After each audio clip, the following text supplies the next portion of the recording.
فاعبد الله مخلصا له الدين، ألا لله الدين الخالص.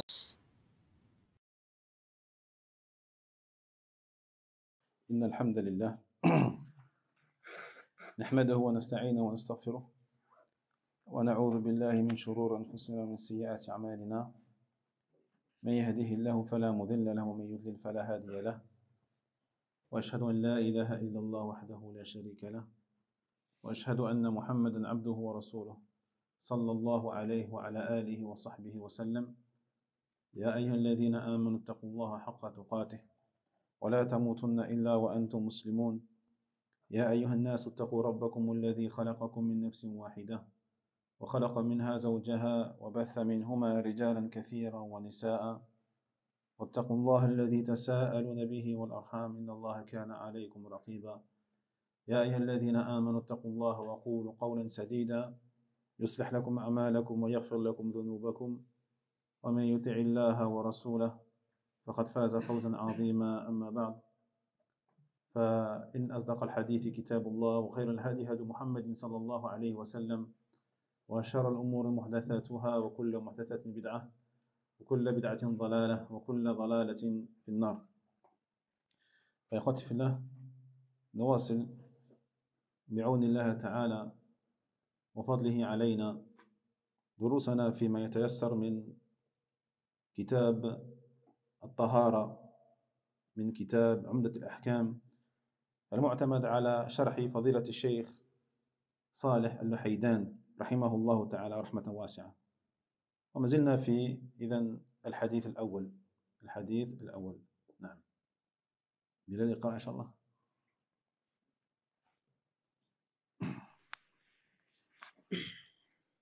ما حفظت؟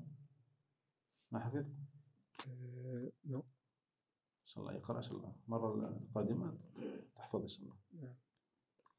الحمد لله رب العالمين، والصلاة والسلام على أشرف الأنبياء والمرسلين، نبينا محمد وعلى آله وصحبه أجمعين.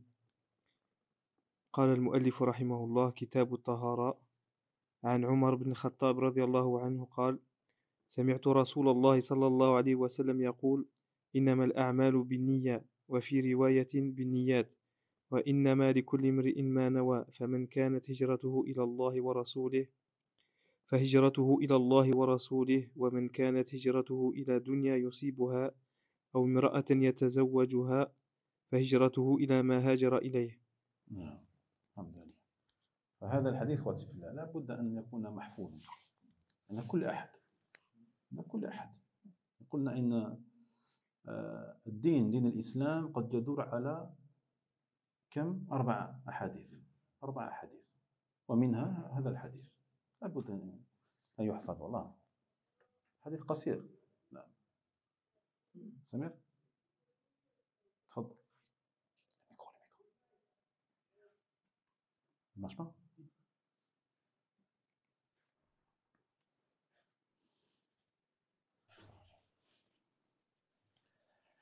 عن عمر بن الخطاب رضي الله عنه قال: سمعت رسول الله صلى الله عليه وسلم يقول: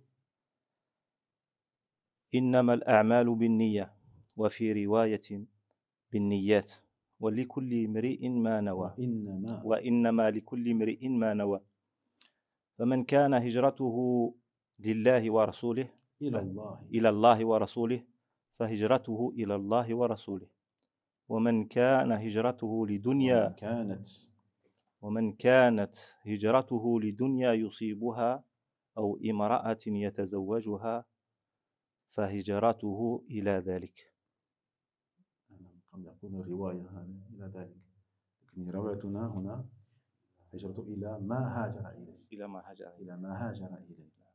لكن هذه الرواية قد تكون موجودة، الله أعلم. لكن هنا أو امرأة يتزوجها فهجرته إلى ما هاجر إليه، وفي رواية أو امرأة ينكحها كذلك، هذه موجودة. الحمد لله.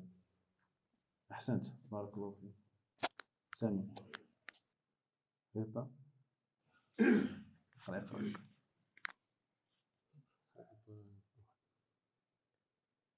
بسم الله والصلاة والسلام على رسول الله. عن عمر بن الخطاب رضي الله عنه قال: سمعت رسول الله صلى الله عليه وسلم يقول: إنما الأعمال بالنية، وفي رواية بالنيات، وإنما لكل امرئ ما نوى، فمن كانت هجرته إلى الله ورسوله فهجرته إلى الله ورسوله، ومن كانت هجرته إلى امرأة يتزوجها إلى دنيا يصيبها أو امرأة يتزوجها فهجرته إلى ما هاجر إليه. نعم أحسنت ما شاء الله. من حفظهم؟ مهدي. عن عمر بن الخطاب رضي الله عنه قال: عن عمر بن الخطاب رضي الله عنه قال: سمعت رسول الله صلى الله عليه وسلم يقول: إنما الأعمال بالنية، وفي رواية بالنيات، وإنما لكل امرئ ما نوى، فمن كانت هجرته إلى الله ورسوله فهجرته إلى الله ورسوله، ومن كانت هجرته إلى الدنيا يصيبها أو امرأة ينكحها أو امرأة يتزوجها فهجرته إلى ما هاجر إليه. نعم الحمد لله. اتفقنا عليه. بارك الله فيكم. إذن يقول هنا الرسول عليه الصلاة والسلام: إنما الأعمال بالنيات وإنما لكل امرئ ما نوى. قيل في سبب يعني هذا الحديث، من سبب هذا القول للنبي صلى الله عليه وسلم لهذا الحديث، إن رجلا كان في وقت الهجرة هاجر، لكنه هاجر ليتزوج امرأة تدعى أم قيس. فكان يسمى من هذا الرجل مهاجر أم قيس، كان يلقب مهاجر أم قيس. جيد. لكن الصواب أنه هذه القصة ليست بسبب هذا الحديث. القصة صحيحة لكن ليست سببا لهذا الحديث، كما قال هنا ابن رجب: وقد اشتهر أن قصة مهاجر أم قيس هي كانت سبب قول النبي صلى الله عليه وسلم: من كانت هجرته إلى دنيا يصيبها وامرأة ينكحها، وذكر ذلك كثير من المتأخرين في كتبهم، ولم نرى لذلك أصلا يصح، والله أعلم. عن ابن مسعود رضي الله عنه أنه قال: من هاجر يبتغي شيئا فهو له. هاجر رجل يتزوج امرأة يقال لها أم قيس، وكان يسمى هذا الرجل مهاجر أم قيس. صححه الحافظ ابن حجر، وقال: لكن ليس فيه أن الحديث الأعمال سيق بسبب ذلك، ولم أرى في شيء من الطرق ما يقتضي التصريح بذلك. Donc dit le cheikh le hadith le Nabi sallallahu alayhi wa sallam, donc celui qu'on est en train d'étudier, les œuvres n'existent qu'à travers les intentions, et chaque personne obtiendra selon ce qu'il a eu comme intention. Certains disent que la cause de ce hadith, l'événement qui a fait dire au prophète sallallahu alayhi wa sallam cette phrase, eh bien c'est celui relatant qu'un homme, pendant la période de la hijra, d'accord, la période de la hijra des Sahaba à Al-Médina, un homme parmi eux avait émigré, non pas pour Allah et son messager, ni pour satisfaire Allah et pour être avec le messager, alayhi salatu wassalam, mais pour épouser une femme qui s'appelait Qais. Jusqu'à ce que les gens l'appelèrent Muhajir Qais, l'émigré de Qais. L'émigré de Qais, celui qui a fait le hijra pour Qais. Mais ce qui est juste, c'est que, en vrai, ce n'est pas la cause de ce hadith. L'histoire, elle est réelle, elle est authentique. Alhamdulillah, il y a vraiment quelqu'un qui a été appelé comme ça et qui avait émigré pour se marier avec Hadi Qais. Mais ce n'est pas la cause de ce hadith-là, car il n'y a pas de preuve concrète en cela. واضح؟ فالحديث قد لا يكون لهذا السبب فقط، وإنما هو تقعيد عام. هذا الحديث في تقعيد عام، فينبغي للمسلم في ترتيب أحواله وأموره أن ينظر هل تمحصت النية في ابتغاء وجه الله تعالى. إذا وجدها كذلك فلينظر هل وافق في عمله مراد الله ومراد رسوله صلى الله عليه وسلم فأحسن الاتباع. فإن وجد خللا في هذا أو ذاك، إذا وجد خلل في يعني مراد الله أو مراد الرسول صلى الله عليه وسلم فليعمل على إرادة التعديل، فعدله. فإن النفس جماحة، النفس لها رغبة في الاستعلاء والعلو والجاه، وقد جاء في الحديث الصحيح: ما ذئبان جائعان أرسلا في غنم بأفسد لها من حرص المرء على المال والشرف لدينه. نعم. Puis il dit, même si le hadith n'est pas forcément la cause principale, ou plutôt l'histoire de Qais, Muhajir Qais n'est pas la cause exacte de ce hadith, ce hadith contient malgré tout une règle globale, une règle, qa'ida, amma, concernant l'intention. Et il faut donc que le musulman, dans ce qu'il fait, dans ses actions, dans ses affaires, regarde son intention et regarde donc si elle est faite pour le visage d'Allah, c'est-à-dire pour Allah tabaraka wa ta'ala, pour plaire à Allah ou pour espérer voir le visage d'Allah subhanahu wa ta'ala yawm al-qiyamah. Donc si il voit que son acte il est conforme à la volonté d'Allah, à ce qu'Allah il veut et à ce qu'Allah il aime, et il est conforme également, comme on a vu la semaine dernière, à la volonté du messager sallallahu alayhi wa sallam et à ce qu'il aime, c'est-à-dire qu'il a fait preuve de conformité avec la sunna du messager sallallahu alayhi wa sallam. Et ainsi, s'il voit que son action, ou ce qu'il a fait, ou ce qu'il a dit, ou ce qu'il croit, comporte un défaut, khalil, un défaut dans le premier ou dans le second, soit dans la sincérité vis-à-vis d'Allah, ou soit dans la conformité avec la sunna, eh bien, alayhi bit-ta'dil, il devra corriger le tir. Il corrige le tir, il enlève l'ostentation, il enlève l'association, majeure ou mineure, qu'Allah nous en préserve, il enlève les innovations, taïb, s'il en trouve, il ne garde que ce qui est conforme, que ce qui est voué sincèrement, exclusivement à Allah, tabaraka wa ta'ala, et ce qui est conforme à ce qu'il a fait le prophète, alayhi salatu wassalam.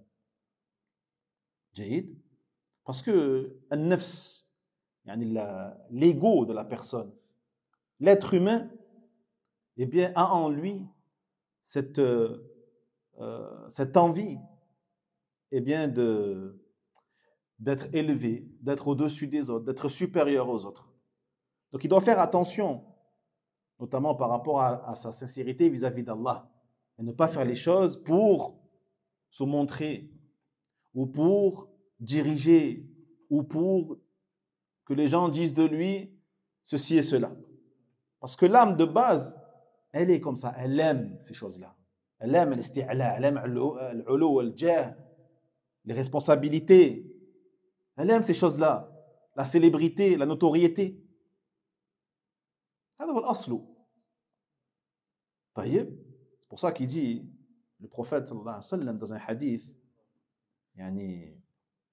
éloquent. Il dit Ma dhi'bani ja'i'ani. Deux loups affamés, ja'i', deux loups affamés, qu'on lâche au milieu d'un troupeau de moutons, de brebis, de chèvres, ne sont pas plus nocifs et nuisibles par rapport à ces moutons-là et ces troupeaux que l'envie de la personne et sa convoitise des biens, de l'argent, de la notoriété sur sa religion. Sur sa religion. فهمتم؟ يعني l'envie de la personne au niveau de l'argent, au niveau de la richesse, de la réputation, de la célébrité, de la notoriété, d'avoir un haut rang dans la société, toutes ces envies-là pour la personne sont plus dangereuses pour sa religion que deux loups affamés au milieu d'un troupeau de moutons.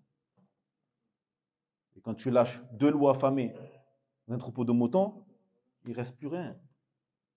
Il ne restera plus rien. Plus un mouton. Deux loups affamés, c'est fini. Que dire alors, Yanni, hein, de l'envie d'un musulman par rapport à sa religion. L'envie de, encore une fois, hein, la richesse, sharaf, les postes, se faire voir, se faire montrer, se devancer, être avancé. جيد فالإنسان لا يؤتى في سقطاته وأموره إلا من طريق حب المال أو طريق حب الجاه أو الشرف فيحتاج الإنسان في أموره كلها إلى أن يحرص على تفقد دخائل نفسه ومن وفقه الله جل وعلا لمعرفة عيوب النفس وكان صادقا في علاج عيوبها وفق لأن الله تعالى قال ومن يتق الله يجعل له مخرجا ويرزقه من حيث لا يحتسب. Donc l'être humain, dans ses échecs, dans ses chutes, il n'a été entraîné dans ces choses-là qu'à travers l'amour de al-mal, l'amour du matériel. Et c'est le matérialisme qui l'a mené à ces choses-là, à s'éloigner d'Allah tabarak wa ta'ala et à s'éloigner de sa religion ou de la sunna du prophète Mohammed sallallahu alayhi wa sallam. Ou alors l'amour, comme on a dit, eh bien, de la notoriété, des honneurs, du prestige, de la réputation, d'être connu et autre que cela. Donc il se doit par conséquent de constamment observer et examiner les profondeurs de son âme, les profondeurs de son cœur et de ses intentions. C'est pour cela que ce hadith il est important. C'est pour ça qu'il est important. Parce qu'il nous rappelle que l'on doit toujours faire notre introspection et examiner, observer nos intentions, c'est-à-dire nos cœurs, car l'intention est dans notre cœur, se trouve dans les cœurs. Ainsi, celui qu'Allah tabarak wa ta'ala a permis de faire ce travail-là d'introspection et d'autocritique constamment à l'égard de ces intentions-là, eh bien, il connaîtra ses défauts. Il arrivera à déceler quels sont ses défauts pour ne pas rester dessus et les garder. Car le but, c'est de se corriger. Le but, c'est de se corriger. C'est de ne pas se dire,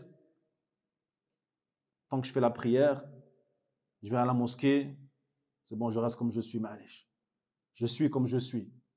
Les gens, des fois, tu parles avec eux, ils disent, ouais, je suis comme je suis. C'est comme ça. Ou le frère, il a ses défauts, mais il est comme ça. Il va mourir sur ça. Non. Chacun doit chercher à se corriger, à évoluer, à avancer. Sinon, à quoi ça sert de l'introspection.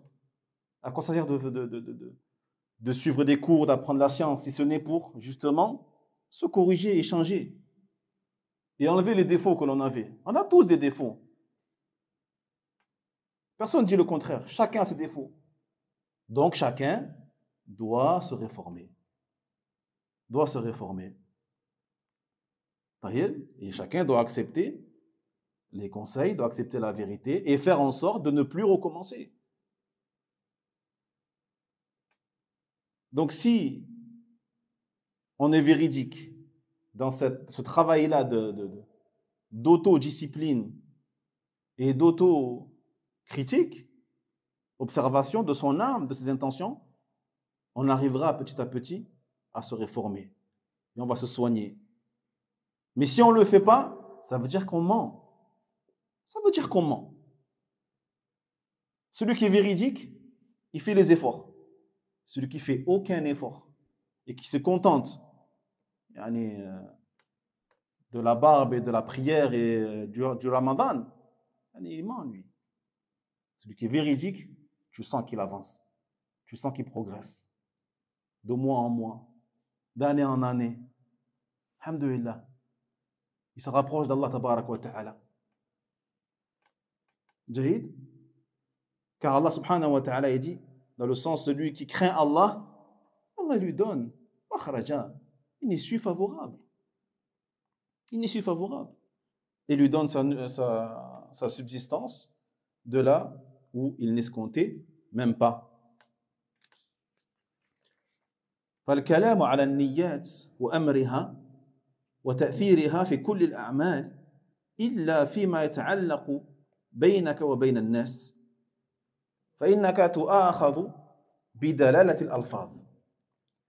هذا الكلام عن النيات هذا في كل عمل إلا فيما يتعلق بينك وبين الناس فإنك تؤاخذ بالألفاظ الصريحة الظاهرة. طيب لو تقول أنا ما أردت هذا، قلت شيئا ثم تقول ما أردت هذا، لكن لفظك يدل عليه دلالة واضحة، تحاسب على ما دلت عليه هذه الألفاظ.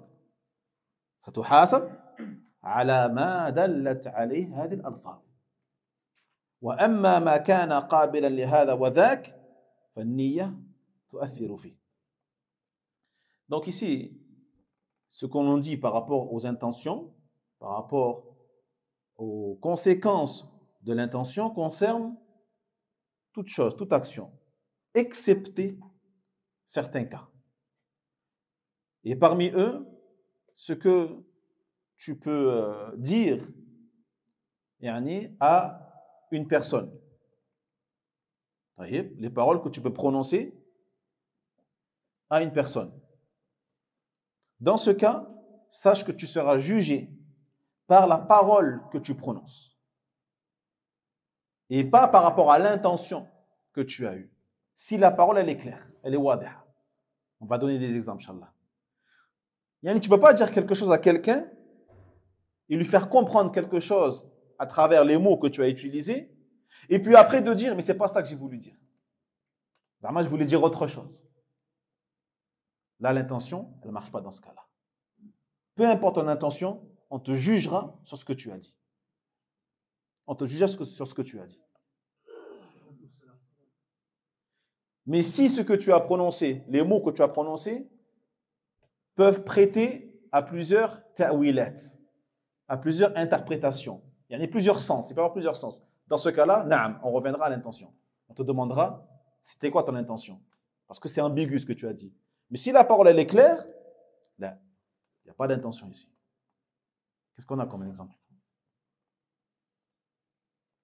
Là, on rentre un peu dans le fiqh, usul al-fiqh. قال النبي صلى الله عليه وسلم ثلاث جدهن جد وهزلهن جد. ثلاث جدهن جد وهزلهن أي مازحا جد كذلك. ما هي؟ النكاح والطلاق والرجعة. Il dit le prophète sallallahu alayhi wa sallam, il y a trois choses. Il y a trois prononciations. Quand tu les dis de manière sérieuse, eh bien, yuhkam alayh bil jidd. Le jugement tombe sur ce que tu as dit. Et même quand tu les dis pour plaisanter et pour rigoler, eh bien, on émet quand même le jugement dessus. C'est quoi ces trois choses? Le mariage, le divorce et raja'a, le retour d'un divorce pendant la période de idda, de viduité. Ça veut dire que si quelqu'un, il dit à son épouse, anti taliq, et après il lui dit, non mais je rigole. Auprès d'Allah, le divorce il est prononcé. Peu importe l'intention qu'il a eue. Peu importe l'intention qu'il a eue. Il a dit anti taliq, il y a taliq. Il reste encore 2 divorces. Ça y est? Non, c'est interdit. C'est un contraire, c'est interdit. C'est un talaq bid'i. Vous voyez là, ce qu'il a voulu dire le cheikh ici? Et pareil pour le divorce, pareil pour le mariage, pareil pour le mariage, pareil pour le raja', le retour d'un divorce. Peu importe l'intention, même si c'est pour rigoler. Par contre, quelqu'un, il dit à sa femme, justement comme il a dit Yazid, anti taliq, taliq, taliq. Qu'est-ce qui se passe ici? Est-ce qu'on dit il a divorcé 3 fois ou pas? Une fois? Une fois parce qu'il y a un qui a donné un exemple d'un fil et une paire de ciseaux. Et il lui a dit coupe. Donc la première coupe, elle a coupé le fil, mais les 2 autres, ils ont coupé que dalle, le vent. Donc t'as la marra, même si on le prononce 3 fois. Allahu a'lam. Là, on revient à l'intention. Là, on revient à l'intention. Pourquoi? Il dit le cheikh, إذا كان قابلا لهذا وذاك أي لتكرار ألفاظ الطلاق يعني لتدل على 3 أطلاق أو طلقات وقد يكون من باب التأكيد تكرار التأكيد ولهذا يحتاج إلى الرجوع إلى النية. Parce que dans ce cas-là, il peut y avoir 2 interprétations. Soit la personne elle a vraiment eu l'intention de la divorcer 3 fois, 1 fois, 2 fois, 3 fois, c'est fini, khlas. Dans ce cas-là, on dira, ça y est, c'est fini. Tu l'as divorcé 3 fois. Ou soit, il se peut qu'elle ait répété 3 fois juste pour qu'elle entende bien. Pour qu'elle entende bien ou pour appuyer, mais pour appuyer. C'est pour ça que dans ce cas-là, on doit revenir à son intention. Qu'est-ce que tu as voulu en répétant 3 fois? Est-ce que tu as voulu juste répéter pour qu'elle entende mieux, pour appuyer ce que tu veux, ou est-ce que tu as voulu juste, au contraire, divorcer 3 fois? Là, on revient à l'intention. Parce qu'il y a plusieurs possibilités. Mais si il dit une phrase qui ne prête pas à plusieurs interprétations, dans ce cas, on prend en compte les mots qu'il a dit, même s'il rigole, même s'il ment, même s'il est ironique, même si. جيد؟ سواء يا اخوان؟ الحمد لله. قال إنما الأعمال بالنية وفي لفظ بالنيات والإنسان ليس له إلا ما نوى ولذلك جاء في الحديث عن معن بن يزيد رضي الله عنه أنه قال بايعت رسول الله صلى الله عليه وسلم أنا وأبي وجدي وخطب علي أي خطب رسول الله صلى الله عليه وسلم على معن فأنكحني وخاصمت إليه وكان أبي اسمه يزيد أخرج دنانير أخرج مالا دنانير يتصدق بها فوضعها عند رجل في المسجد فجئت فأخذتها أي جاء معا وأخذ هذه الصدقة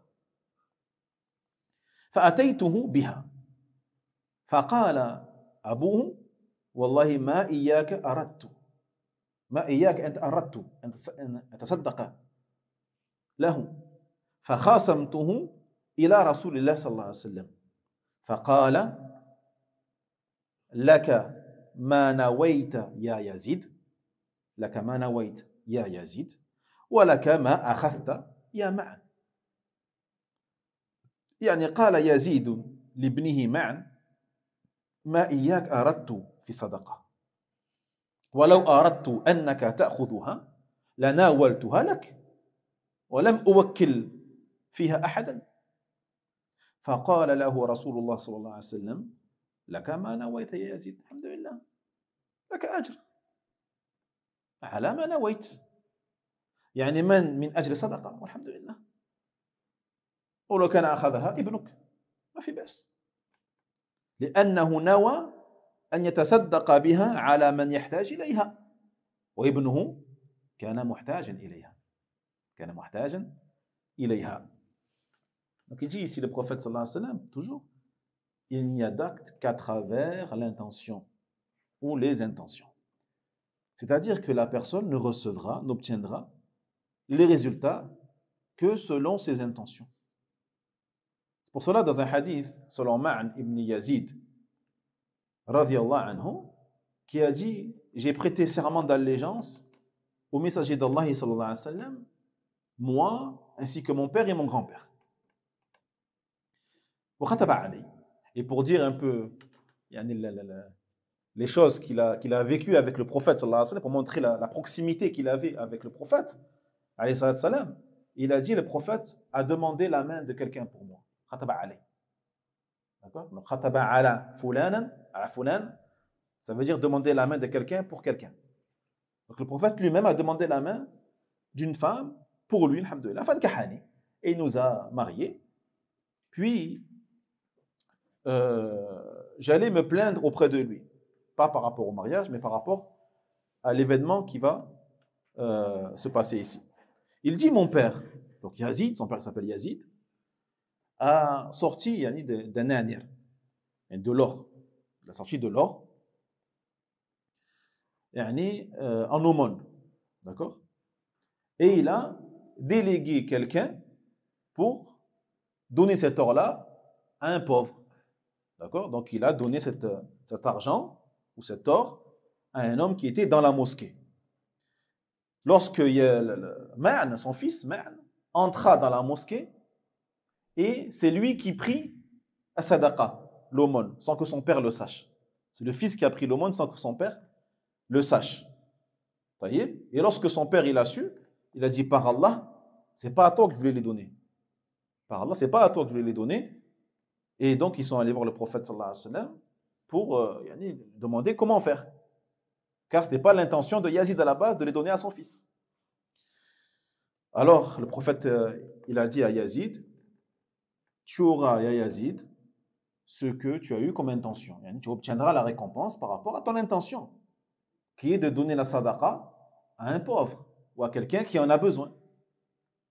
Et toi, ya Ma'an, eh bien, à toi, ce que tu as pris. Tu peux garder ce que tu as pris, car tu fais partie des gens qui peuvent l'obtenir. Alhamdulillah.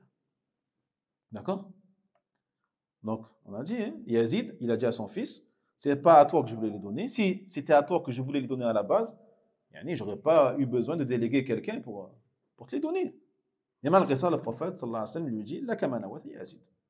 Tu obtiens la récompense de ton intention, ô Yazid.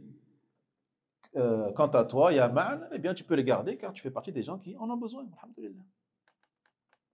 فينبغي لطالب العلم بالخصوص أن يحفظ هذا الحديث وأن يحسن استذكاره في كل المواقف التي يريد أن يقف فيها. هل تحقق فيها ما كان لله ومتابعة لرسول الله عليه الصلاة والسلام؟ إن وجد ذلك متحققا فليحمد الله تبارك وتعالى فإن الفضل كله لله سبحانه. يقول الله عز وجل في الحديث القدسي المخرج في الصحيح يا عبادي كلكم ضال إلا من هديته. يا عبادي كلكم ضال إلا من هديته. فلا يكون الإنسان مهتديا لحذقه وفهمه ولا لحرصه أو سعة معلوماته فإن أشرف الخليقة وأقدرهم على الإيضاح والبيان قال له ربه سبحانه وتعالى إنك لا تهدي من أحببت ولكن الله يهدي من يشاء. Donc il faut que l'étudiant ou le musulman de façon générale mémorise ce hadith. Mémorise ce hadith. Et qu'il s'en souvienne dans ce qu'il fait et ce qu'il dit, ce qu'il croit. Et qu'il se pose la question régulièrement, est-ce que ce que je fais, ce que je dis, ce que je crois est fait pour Allah et est conforme à la sunna du messager d'Allah, alayhi salatu wassalam. Ainsi, s'il voit que ce qu'il fait eh bien, respecte ces deux conditions-là, qu'il loue Allah tabarak wa ta'ala. Qu'il loue Allah. Pourquoi? Parce que s'il n'a atteint cet état et ce degré-là, eh bien, ce n'est que par la grâce d'Allah. Tout le mérite revient à Allah subhanahu wa ta'ala. Car il dit Allah Jalla wa Ala dans le sens du hadith al-Qudusi, ô mes serviteurs, vous êtes tous égarés, sauf celui que j'ai guidé. Sauf celui que j'ai guidé. Donc ça veut dire que si toi, ya Abdallah, tu fais les choses sans aucune ostentation, sans aucune part d'association, d'ostentation, et tu fais attention à ce que tes actions, tes adorations soient conformes à la voie du messager, alayhi salam, à la voie des sahaba, à la voie des tabi'in, des tabi'in. Si tu vois ça en toi, eh bien loue Allah tabarak wa ta'ala, car sache que c'est Allah qui t'a guidé et qui t'a permis de faire cela. Qui t'a permis de faire cela. Car sinon tu serais égaré. Car sinon tu serais un mushrik, un mubtadi', un kafir. Tu ne serais pas un sunni, tu ne serais pas un muwahid. Tu ne serais pas quelqu'un qui est sur la voie des salaf al-salih, rahmatullah alayhim ajma'in. Donc loue Allah tabarak wa ta'ala pour cela. Car l'être humain, il n'est pas guidé grâce ni à son savoir, ni à sa compréhension, ni à son intelligence, ni à son envie de bien faire. Car la plus noble des créatures et celle qui a le plus de valeur et plus de qualité que quiconque parmi les humains, qu'est-ce qu'il dit Allah tabarak wa ta'ala? Allah il lui a dit, certes, tu ne guides pas ceux que tu aimerais qu'ils soient guidés, mais c'est Allah qui guide qui il veut. Mais c'est Allah qui guide qui il veut. فالمسلم يحتاج إلى أن ينظر في مقاصده وليحرص أن لا تغالطه نفسه فإن الشيطان يجري من ابن آدم مجرى الدم يغر الإنسان ويقول له نيتك هذه طيبة نيتك هذه ما شاء الله طيبة واصل استمر وما دخلها لا يؤثر عليها معليش لكن الشروخ في الجدار إذا لم تتعاهده بالترميم والصيانة ربما هدمت الجدار ربما صارت الأعمال والنوايا بالعمل حتى تفسده نسأل الله العافية والسلامة. Le musulman, il a besoin donc, et on le répète, il a besoin d'observer et d'enquêter et de juger ses intentions, de juger tout le temps ses intentions, afin qu'elles ne soient pas trompées par elles-mêmes, afin de ne pas être trompées par elles-mêmes. Et pour cela, ne pas être trompé par soi-même, il faut déjà demander à Allah tabarak wa ta'ala as-salam al-afiyah, le salut, la préservation et la protection contre ça. Et ensuite, eh bien, il faut apprendre sa religion. Il faut apprendre sa religion. Et ensuite, il faut écouter les conseils. Il faut écouter les conseils. Il faut être à l'écoute et accepter la vérité et se réformer et faire des efforts pour se corriger. Car sinon, si tu ne fais pas tout ça, wallahi, tu te feras tromper, tu te feras leurrer par ton âme, qui va te faire croire que tu es un bon, que tu es quelqu'un de bon, quelqu'un de bien, quelqu'un de sincère, quelqu'un de mujtahid, quelqu'un de courageux, quelqu'un de généreux, alors qu'en vrai, tu n'es rien de tout ça. Alors qu'en vrai, tu n'es rien de tout ça. Pourquoi? Car tu t'es fait tromper par toi-même. Et n'oublie pas, comme dit le prophète sallallahu alayhi wa sallam, Inna shaytana yajri min ibni Adama majra ad-dam. Le diable, il court dans les veines de l'enfant d'Adam, comme le sang circule dans ses veines. Comme le sang circule dans ses veines. Et le sang, ça va où, quoi? Le sang? Dans le cœur.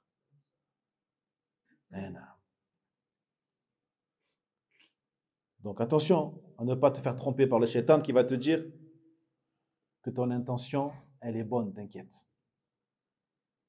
Alors qu'en vérité, elle est tout sauf bonne. Elle est tout sauf bonne. Alors qu'en vérité, ce n'est que de l'orgueil. Ce n'est que de la fierté déplacée. Ce n'est que du rabaissement, du mépris à l'égard des autres. Et lui, il va te faire croire que c'est une bonne intention. Et que ce que tu as dans le cœur, c'est rien. Ça n'a aucun impact sur tes actions. Donc attention à ces choses-là, car il dit les cheikh, un mur dans lequel il y a des fissures, si tu ne fais pas attention, eh bien, à réparer ces fissures-là, à les combler, à entretenir ce mur-là, un jour ou l'autre, le mur, il va s'effondrer. Un jour ou l'autre, il va s'effondrer. Donc, ces intentions-là mauvaises que tu as, pense à les faire disparaître. Pense à les faire disparaître, à les enlever avant que ce ne soit trop tard. On demande à Allah la protection et le salut.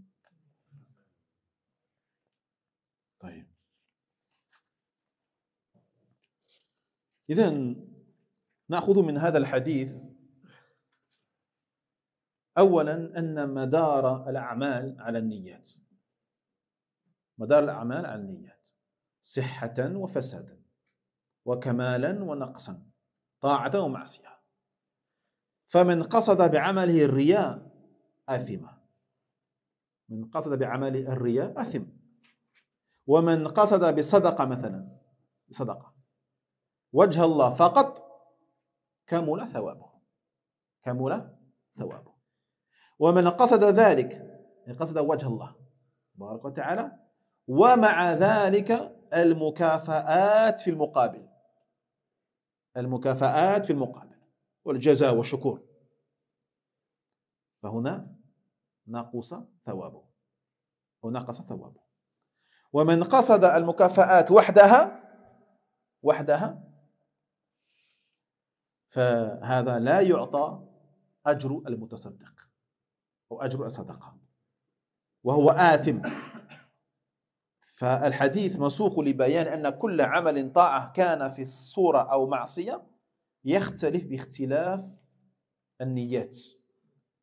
On tire de ce hadith, on finira sur donc les 6 points qu'on peut extraire de ce hadith. Premier point, on a vu les actions, l'axe central des actions, c'est les intentions.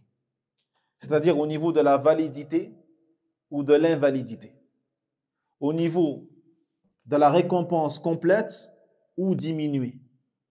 Au niveau, est-ce que l'intention est une intention d'obéissance ou de désobéissance?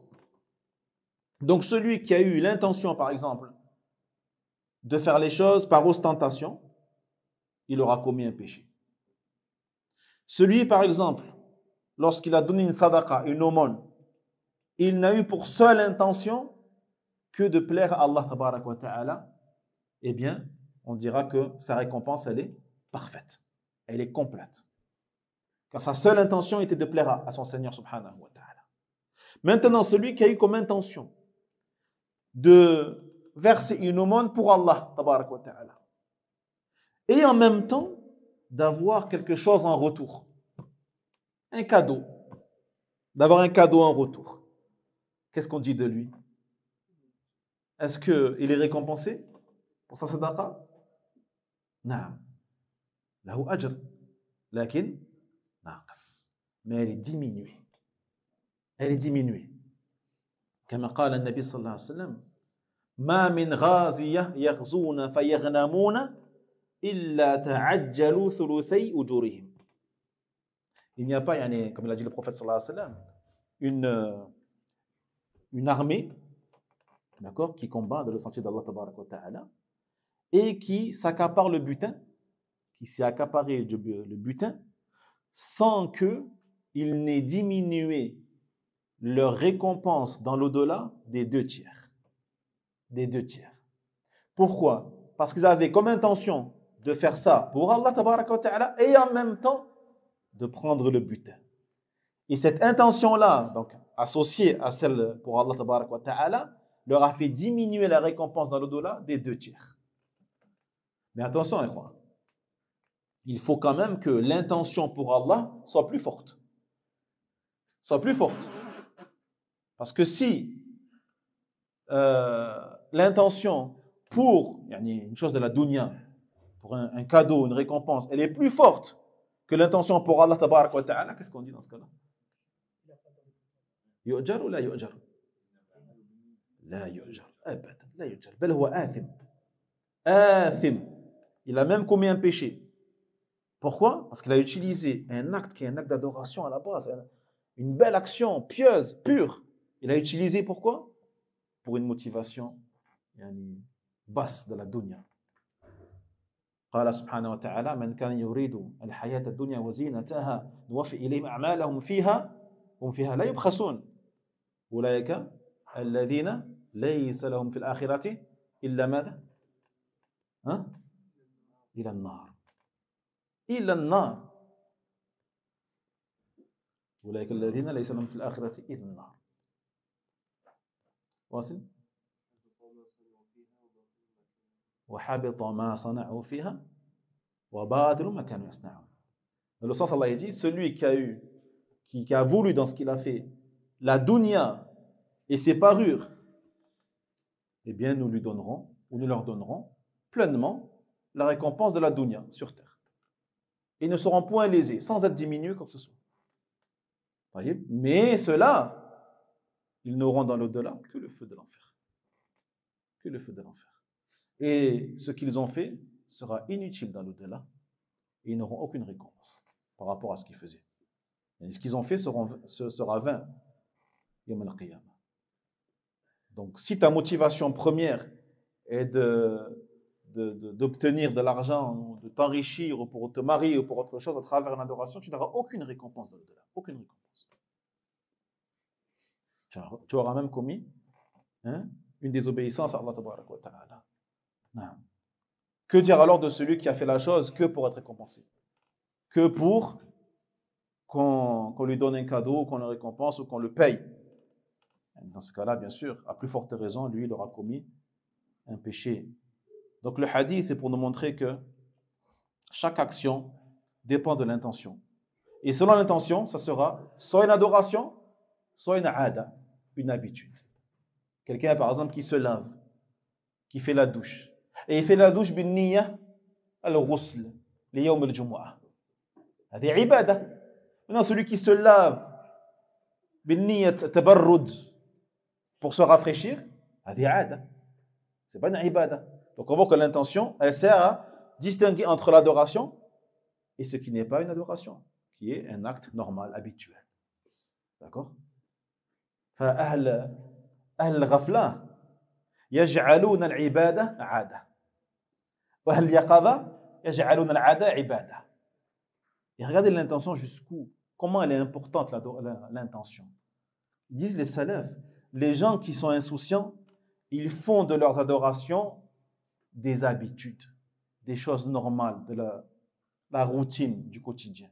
C'est-à-dire qu'ils vont prier, mais c'est routinier, c'est machinal, il n'y a pas de cœur, il n'y a rien. Le corps, il est là, il prie, mais le cœur, il n'est pas là.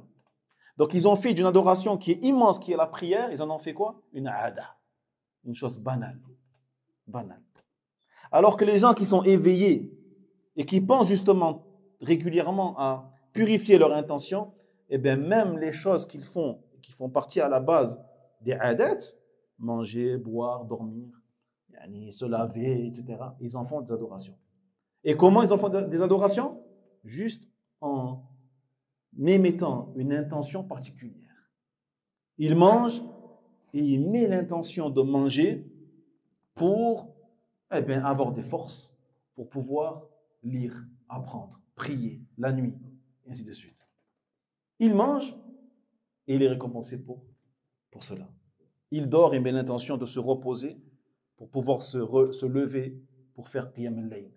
Se lever à l'heure, venir tôt à la mosquée, faire salat al-fajr. Il dort, il est récompensé. Donc on voit l'importance de l'intention, subhanallah, et qui fera que l'acte, c'est bien ou pas bien. C'est pour ça qu'il dit ici, le prophète sallallahu alayhi wa sallam, il dit فَمَنْ كَانَتْ هِجْرَتُهُ إِلَى اللَّهِ وَرَسُولِهِ فَهِجْرَتُهُ إِلَى اللَّهِ وَرَسُولِهِ. Donc il a répété 2 fois la même chose. Qu'est-ce que ça veut dire? Qu'est-ce qu'on comprend à travers cette répétition-là? Qu'est-ce qu'on doit comprendre? لا ليس بالتأكيد. ليس بالتأكيد. ليس بالتأكيد. Son œuvre, elle est validée, elle est faite. أحسنت. Eh oui.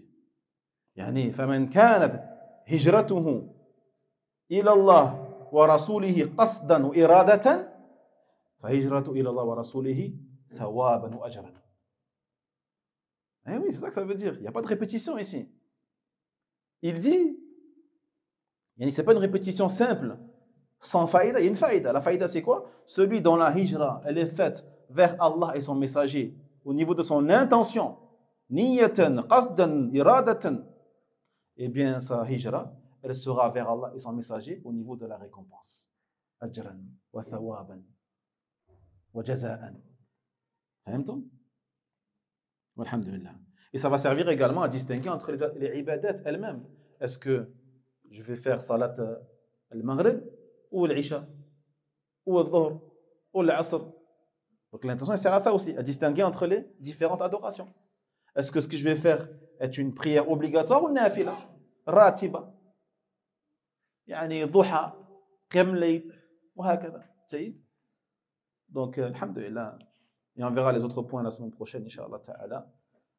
Wallahu ta'ala a'la wa a'lam. Wa subhanaka Allahumma bihamdik, ashhadu an la ilaha illa anta, astaghfiruka wa atubu ilayk. Barakallahu fikum.